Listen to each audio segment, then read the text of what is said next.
Hi, everybody, and welcome to the Property AI Report. This is your weekly digest of all things property and AI technology, hosted by me, Mal McCallion. Now, one of the things that we set out to do with the Property AI Report is to help people, listeners, with AI literacy, okay, the understanding of what actually AI is all about. Now, over the last 11 weeks, the first 11 of this podcast, we think we've had a decent start at doing that. However, what we wanted to do this week was really sort of up our dive into some of the more complex areas of AI, just to help you listeners with a lot more of the detail. There's so much going on right now that really it's kind of up to us and others to help people at the coalface, you who are out there hearing all about AI and wondering what it really means for your business. So we're going to go large on some of the real big macro topics, as well as dive a little bit deeper into some of the more amusing ones and some of the more kind of disposable ones too. We've got our weekly AI tool of the week. We also have our weird AI of the week occasional series this week, focusing on some stuff coming out of Hollywood. So lots to get through, lots to focus on. I hope that this slight reformat is going to be really good for you guys, and do obviously let us know in any comments that you can on your podcast provider of choice, or on YouTube, where you'll also find the video to this up there as well. So without further ado, let's get stuck into our new structure. So we're going to start with three main topics that we're going to go into in some detail, and then there's going to be some quick fire topics. There's another 5 in there. Then we've got tool of the week, and then we've got weird AI of the week before we close it all up, hopefully within about 20 minutes or so. So let us get to it.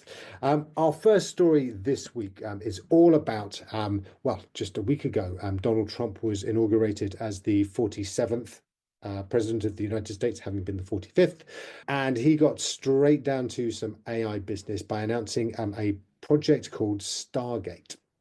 Now, the kind of the hot take on this, which is really around the fact that this is named after a 1994 film with James Spader and a few others in it, is that actually this is huge, right? And that people are calling this the Manhattan Project of AI, which is essentially the Manhattan Project being the kind of the building of the nuclear bomb, and kind of the ability for us to create nuclear power off the back of that. And this is the intent of the US to build data centers costing $500 billion, and essentially to continue to work extraordinarily hard to stay ahead of China.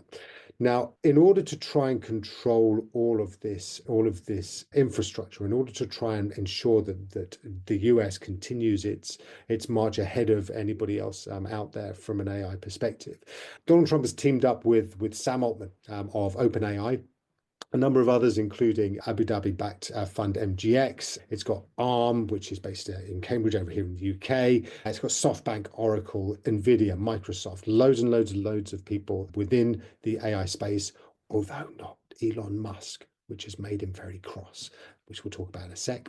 So what this is going to do is it's really, really, really going to reinforce OpenAI, which is Sam Altman's business, as being essentially one of the biggest and most important and powerful organizations that this century is going to see. All right, OpenAI is going to be a significant winner off the back of this. A lot of its efforts to achieve what they call AGI, which is artificial general intelligence, which is human level AI, and then artificial superintelligence, ASI, which, you know, again, Altman is penciling in for some time in the next decade, which is basically going to be able to do things way better than we are, and essentially we're just going to be trying to guide it, right? So obviously, there's a lot about alignment, which is making sure that AGI and ASI aligns with human needs and does not escape and start to you know, you've seen the films, The Terminator, etc. Basically make us its slaves, and that's significant, right? That there is a lot of work, money, effort, focus going into ensuring that doesn't come to pass. This Stargate project does is really reinforce that essentially the Trump administration is going large on this particular technology, and what it wants to be remembered for is supercharging this particular way of enhancing what has been the US's dominance in this area so far, and protecting it and ensuring and nurturing it and ensuring that it remains the number one player. across the world.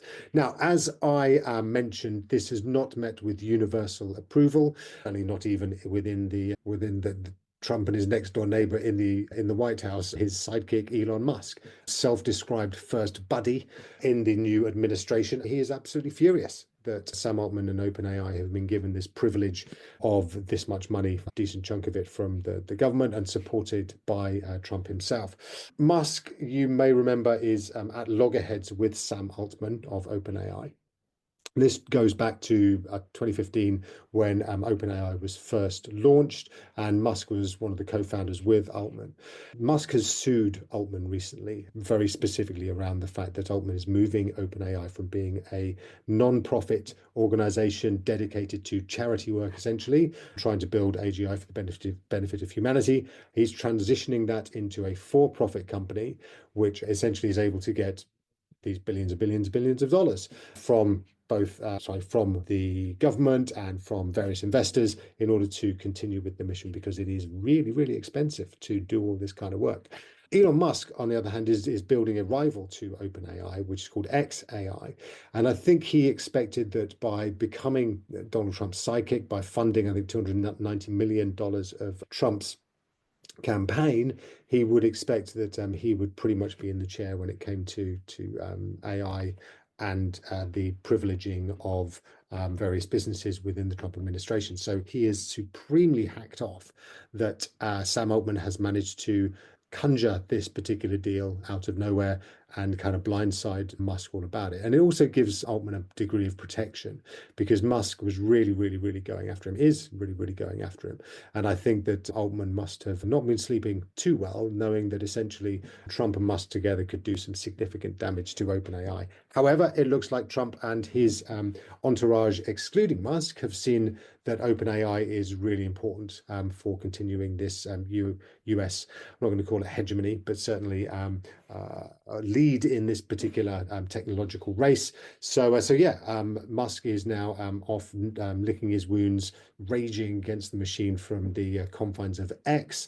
And it's going to be interesting to see how it all plays out, because there's some colossal egos going on here, and all of these men are going to have to find a way to work together in the end.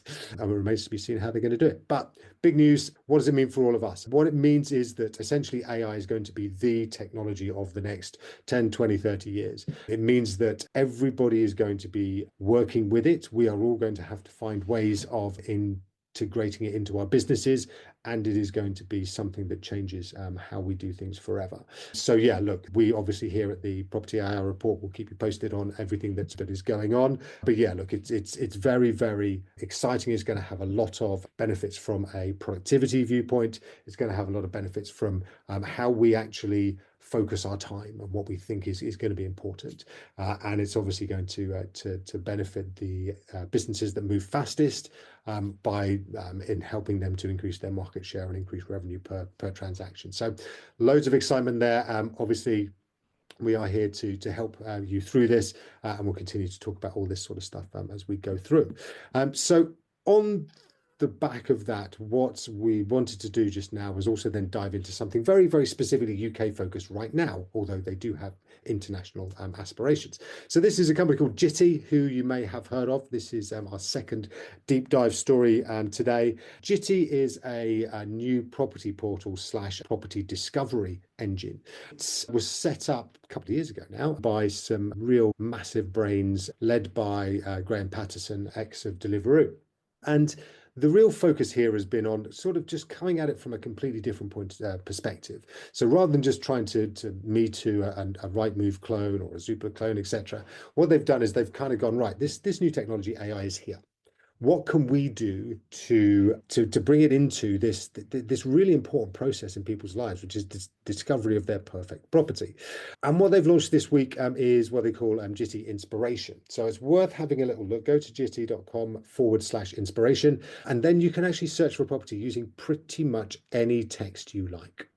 Now, those of you that know us here at Model Prop know that we can deliver this onto your website, and this natural language search, as it's called, is essentially what we believe is the future as well. So it's great to see another business, Jitty, bringing this to the fore and presenting it to the public, and essentially saying, look, if you want to come and find pink bathrooms, then you can come and find pink bathrooms. If you want to come and find beach views from the inside, okay, so actually you can see that from your window, you can see beach views, then you can do that. And it will bring forth all properties that fulfill that criteria with photos. All right, so it literally goes through all the photos and finds the information from the photos. And again, it's you know, if you want to have a bath in your bedroom, this again is you can search for that. It's really, really cool. Well worth a look. And what I really like about this is that essentially it is really bringing to people the opportunity for them to just think about what their dream home is. And kind of just to imagine, right, you know, what is it that I really that I really am passionate about, you know, and it could be you know, that skylight in the kitchen. It could be I want chandeliers. It could be whatever you like. But you can really, really go and find those things. It highlights the quirky details, and it gives you that kind of visual inspiration as well. So I think it's something that people will be paying more attention to. Agents should go and have a look at. It is free, and I believe they've promised that it always will be free to agents to list. And yeah, it's just for the first time probably in 15 years since I was part of the team that set up Zoopla, I think we've got a new property search or property discovery platform that is fundamentally different, that actually has the potential to change how people search for property. And I think particularly in constrained times as these are, where agents don't necessarily have the money to, let's call it, afford some of the eye-watering increases that your Rightmoves and so on are pushing through, then I think this is a really valuable addition to the suite of marketing products that agents can use. So it's well worth a look. So go to jitty.com/inspiration and have a play. It's cool. All right, so then on to our third deep dive this week, which is all about what you may have heard of as China's DeepSeek. Okay, so DeepSeek R1, particularly in the news today, Monday, the 27th of January, 2025, because it has knocked something like $1 trillion off stock markets over in the West. Now, what China's DeepSeek has done is it has created what they are saying is a competitor to OpenAI's O1 reasoning model. Now, again, let's just recap. So there are two kind of distinct models in AI at the moment in terms of a generative AI. There are the generative chat, which is ChatGPT 4.0. And what that does is that answers questions really quickly. It essentially is a prediction engine, and it's very, very smart and very effective at doing really quick answers to things. And then there are what they call the reasoning models, which is the O1, and then now O3 is coming out shortly from OpenAI. Gemini has got its own kind of deep thought ideal of how that they brought the Google DeepMind into play through Gemini. And again, that takes time. And what these kind of more reasoning models do is they have what they call chain of thought. So they will actually come up with an answer. Then it will check it itself as to whether it thinks that this is rational and reasonable, and it will take some time before outputting a considered and reasonable and rational response, and perhaps a more strategic response than the other chattier models do. So that's the kind of context, and essentially it was always thought that the cost of training these models was going to go up incrementally every single version. So if you wanted to do O4 and O5 for OpenAI's ChatGPT, then you were going to have to spend billions and billions of dollars. Now, China's DeepSeek R1 claims that it has been created on less than $6 million of compute. All right, and that compares to billions of dollars that the likes of XAI and OpenAI and others have raised in order to build to train their next models. So it's incredibly cheap. It seems to, on most benchmarks, to be the equivalent of or even beat O1 at many tests, and that is incredible. And what it seems to have been driven by is the fact that the US has been restricting these chips to the Chinese market to try and stop them from building models like these. And what that's driven, as necessity often does, has driven them to invent different ways of training. So they've actually used some of these older chips, the ones that they can get their hands on, loads of them, but actually been able to create efficiencies and enabled them to train these models in similar ways and then release it. And they've released it as open source as well, so it's free. All right, and this again has absolutely hacked away at the tech stocks today right across the world, because if it is possible to create these these models that are reasoning models that are as good as O1 for, for only millions of dollars rather than billions of dollars. And then if they are going to be released free and open source, then there is very little that continues to be a moat, as they call it, around these larger businesses and the investments that they've made and that investors have put into them. So it's a really interesting moment, and one of the only things that anybody seems to be able to say against this this DeepSeek model is that because it's part of China or it's part of the China ecosystem, it won't criticize the government, and it won't mention things like Tiananmen Square and so on. But because it is open source, because you can see all of its weights, etc., then you can just change that and actually get rid of it. So essentially, you have now one of the most powerful models out there, available, open sourced, that is ready to be used by any decent developer to essentially build their own reasoning model. That has put, obviously, the cat amongst the pigeons at all the frontier firms, the likes of OpenAI, but also particularly Meta, right? Because Meta's big thing. So this is Facebook as was. Their big thing was that they had Llama 3, which is the biggest open source model to date. And they have now been superseded by this DeepSeek, it seems. So yes, lots going on, lots of turmoil now about actually if it's possible to do this far cheaper and as cost effective, far cheaper to build something that is just as good a quality, then you've got some real challenges in terms of cementing what it is that is unique about these big American businesses, but also the risk that the US was trying to mitigate, which is that China gets access to some essentially weapons grade AI and can increase their military technology significantly as a result. That doesn't seem to have worked. So yes, there's a lot of thought around sort of military impact as well. So lots still to be unwound about this. This is literally was only released last week on the same day as Trump's inauguration, no less. So yeah, lots to focus on from that DeepSeek, and yeah, we'll be keeping an eye on it and making sure that we bring any further news on it to you as soon as it comes out. Right, so that's the kind of three core stories for us today and this week. What we're going to go into now is a quick fire round with 5 stories that we're going to rattle through, because already we're looking at the time and we're nearly at 20 minutes, so we need to go faster. All right, so quick fire round. What you need to know really quickly about what's going on out there in AI property right now.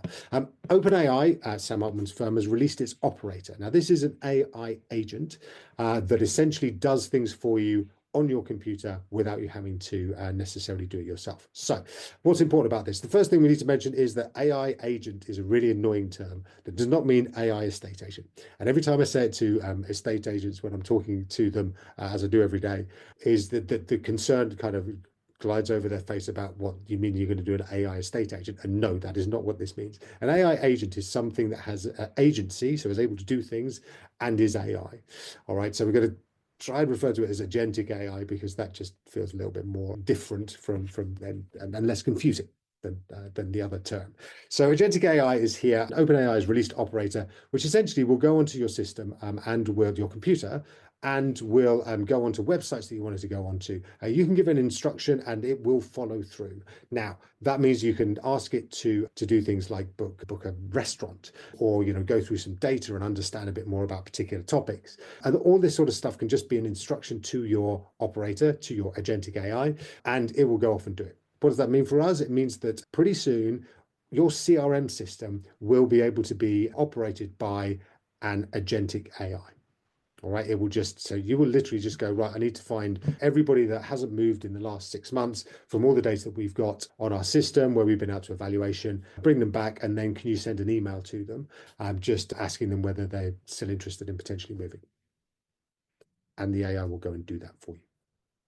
So one of the things, obviously, here at Model Prop AI that we always talk about is getting humans to do the human stuff and letting machines do the machine stuff. Machines are now going to be essentially sitting in front of your PCs, your screens, instead of your humans. Your humans are going to be able to go out there into the world, develop those relationships, build your pipeline really strongly, and ensure that essentially you are getting the maximum from them rather than it being something that you are having to get them to sit in front of the computer and work through. So there's the computer use from Anthropic is also does a similar thing, although it came out 2 months ago now, so it's obviously out of date.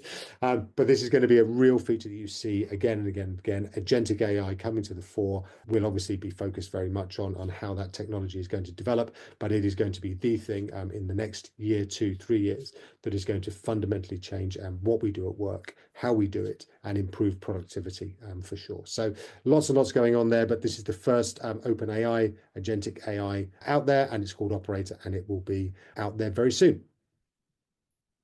Right, next up, we have just a very quick story about the joint most expensive property ever sold in the UK. So there's a London mansion called the Holme, Holme, in Regent's Park. It's gone for 139 million quid. Right, which is huge. And if you imagine even just 2% commission on that, that's like nearly £3 million for the lucky agent that sold it. However, it's probably going to be more, right? Because at that end of the market, you are going to pay a little bit more to find the right buyer. I mean, to be fair, it was on the market for 250 million last year, or 2023, actually, I think, but it's obviously come down a little bit. However, it's still an astonishing amount of money. It's a beautiful property for sure. But what does this mean for the market? Potentially, it does recalibrate a little bit what is possible to get. Although obviously it's a very unique property in Regent's Park near the Duck Pond. It's going to be pretty special. But one of the things that has come out of it that people are talking about quite a lot is the fact that you can't find out who actually owns it. It's a bit opaque. There's various holding companies involved, but yes, it's a big moment, I think, for London for 2025. We've got a huge sale that's gone ahead, and that's that indicates a certain level of confidence that perhaps isn't always observable through a lot of the kind of media that you see around how the UK economy is essentially a basket case, and everybody's going to be in real trouble. So I think positives to be taken here. What I'm seeing is across 2025 already. This is month one. Is that almost the headlines that you read are not quite diametrically opposed to what is happening in the property market, but certainly there is a lot more activity, a lot more enthusiasm, a lot more confidence in the market than you would believe if you were reading just the press. But yes, I think there's a lot to be said for talking the country and the market up rather than always talking it down. So lots of excitement, I think, to come. But that is a real good mark in the sand for us at this early point in the year. Right, third story in our quickfire round. It's actually come out today that the UK government has been trialing AI in a lot of different, particularly the Department for Work and Pensions, where they've been trying different things about how to use it within the public sector. And the story, and it was a story that was actually in the Guardian today, was very much about how they failed at loads of things, right? How they've tried these things and the market and the technology hasn't quite worked. There are they've started some dozens of projects, and only 2 or 3 of them are now gone into production. Now, this is just such terrible journalism, and just is the worst example of not understanding how you build products and you do projects, right? A lot of this stuff, particularly because it's such new tech, you're going to have to try loads of stuff. If you've worked in any startup ever, particularly if you've been a founder, then what you know is some of your ideas just ain't going to work. And you're going to have to try loads of them and probably get rid of about 80–90% of them. So for this article to portray that testing as being failures, I think is just really shoddy and just kind of so amateur from a description point of view, from a guidance to to consumers or taxpayers about what their money's going on. This is really important. If we're going to implement anything in this country that technologically that is actually useful, then we're going to have to test it. We're going to have to try it. We're going to have to go down some blind alleys. We're going to have to make mistakes.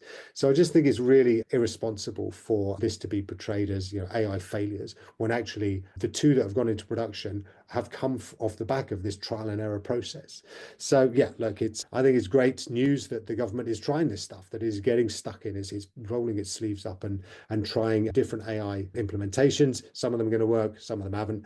Good, great. That's actually brilliant. And yes, really looking forward to hearing what those pilots prove. Some of them may still fail. Guess what? And then we're going to have to go again. But it's much better than putting into position, as we have done as a country and as a public sector for decades, which is just really crappy IT systems that don't work, aren't fit for purpose, and then we have to pull them all out again and then try again. Horizon obviously is one of the examples from the post office, but yeah, what we need is we need a confident public sector working with AI, with some skilled people in there who have done the hard yards, learned the hard way, and now are able to build some stuff that we really, really need. So love it. Continue with it. It's great. Well done. Next, wanted to just continue actually talking a little bit about what the government's focusing on from a property perspective. So again, over the weekend, we had Rachel Reeves, the Chancellor, talking about the government and building, how it's going to build its way out of the current situation. And essentially, there's going to be a default yes to development applications in certain areas. The idea being here to cut through red tape. Obviously, this has absolutely freaked a lot of people out who don't want this in their backyard. Thank you very much. But I think, again, you know, for too long, we have been absolutely constrained by these naysayers. And, you know, I respect the fact that, you know, people don't tend to want things, you know, many more properties being built near them because it will depress your house price. It will, because there's more properties in your area. It will put some challenges on infrastructure, but assuming that there is enough planning going on as well, that actually that infrastructure will be improved, that schools, hospitals, roads will be put in as well, then all of this is necessary for a growing and thriving country and a self-confident country to build its way into growth. So, you know, whether it's pylons, whether it's houses, the government has indicated that it's very serious about building, you know, the next energy sector, which again is going to be super important if we're going to benefit from AI in this country. Also, housing, you know, again, really, really important if we're going to help the next generation to be able to afford houses, to have a stake in this country, to actually see their way towards being able to achieve the things their parents did or their grandparents did, etc. You know, that there's, you know, people talk about mental health crises, and everybody, you know, wonders why this coming generation or these coming generations are feeling it much more than it seems historical generations. It's about purpose, right? It's about being able to understand what's coming down the track, see an opportunity, build ambition, to have a career's ladder, to know where to see an opportunity for personal growth and for you know, development and so on. So, you know, those things that were open to us as we kind of grew up have seemed to not be open to generations coming through without, you know, homes that they can afford and so on and so forth. And they've had to, you know, been saddled with debt coming out of university, etc. So I think this is really, really important for the country. I think it's really, really important for the future, for our children. And I think that, you know, actually going against perhaps the entitlement of previous generations who say, no, I don't want my house to lose value by 3 or 4 or 5% and have all these other houses around me. It's like, well, your house was built on what used to be a field, so it's just going to have to be the same for others coming through as well. So I think it's really positive, and I'm very much looking forward to seeing how that goes too.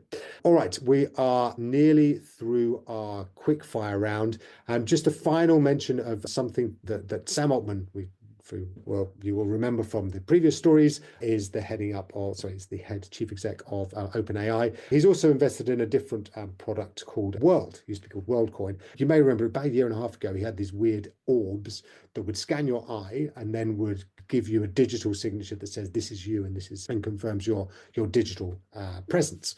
So he's kind of pushing on with this idea, and the big catchphrase from this is proof of human. So he wants people to have a proof of human about themselves, so that if there is an AI actually doing something, then it is observable that is an AI versus a human.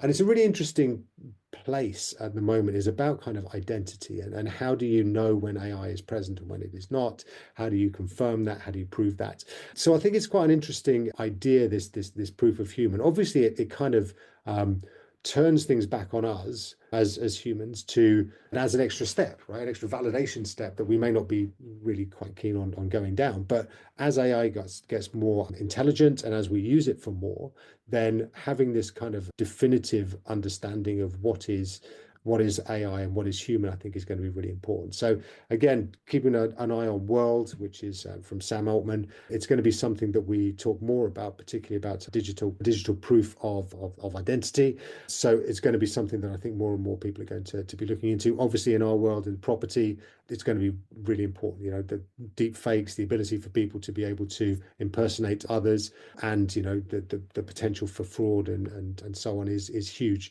particularly the transactions that we deal with. So yes, I think it's going to be an interesting area that's going to become more and more important as we go through the next few years. So one to keep an eye on for sure. Alrighty, so we wanted to get through our tool of the week this week, and it is something called Recap. So Recap essentially is it's at recapall.app. So recapall.app. What it does is a powered summaries and particularly visualizations. So what I really like about it is this ability to do mind maps from documents that you throw up there. So for example, you could put in the upcoming Renters Reform Act and put it in there and try and kind of get some visualizations of the broad topics, the important topics, and how they all fit together, and what does this mean for kind of you, and you can ask questions about it as well. You can also inquire or get multi-perspectives on it. So you can have kind of like, you know, a tenant's perspective. You can ask for a landlord's perspective. You can ask for a government regulator's perspective. You can ask for, I don't know, Einstein's perspective. All of these different kind of personas you can kind of put into this as well. So it's quite neat and actually kind of gives you a lot more, helps to give you more clarity around particular ideas. So really like it. Recapall.app, a really good tool this week that you wanted to have, that I would recommend you have a little play with just to see what it does. Okay, finally this week, we wanted to dive into our weird AI of the week. Okay, so on the heels of the start of awards season in Hollywood and films, we've got a contender for, well, yeah, the weird Oscar of the week, the weird Oscar. Essentially what it is one of the Oscar contenders is called The Brutalist, and it's got Adrian Brody, Felicity Jones in it. And Adrian Brody plays a Hungarian architect who essentially comes over to the States from during the war and is able to kind of realize his vision and so on. But one of the things that has come to light in the last week is actually that when he was doing a Hungarian accent, that actually his voice is AI enhanced. And it's interesting because it seems that this has essentially kind of kiboshed his chances of Oscar glory, because suddenly everyone's kind of like walked away from it and just going, well, that's just too new and too fresh. And you know, there was the strikes not too long ago, a couple of years back, from the most of Hollywood about AI taking over people's jobs and actors' jobs, etc. So they've synthesized Adrian Brody's voice and Felicity Jones's voices, and made the Hungarian dialogue far more natural as a result of using AI. And apparently also something to do with the last scene of it as well. There's a lot of AI in some of the kind of the visuals that come through in that part of the film as well. So it's going to be pretty, I think it's going to have quite a big backlog for the film itself in the awards, but it's something that they've doubled down on and said, look, you know, this is how films are going to be made going forwards, and I don't doubt that. Hollywood has tried to kind of resist that genie coming out of the bottle, but more and more I think films are going to have these little dashes and splashes of AI, whether it's just in the scripting or whether it is an actual the kind of the creative, the voices, the visuals that you see.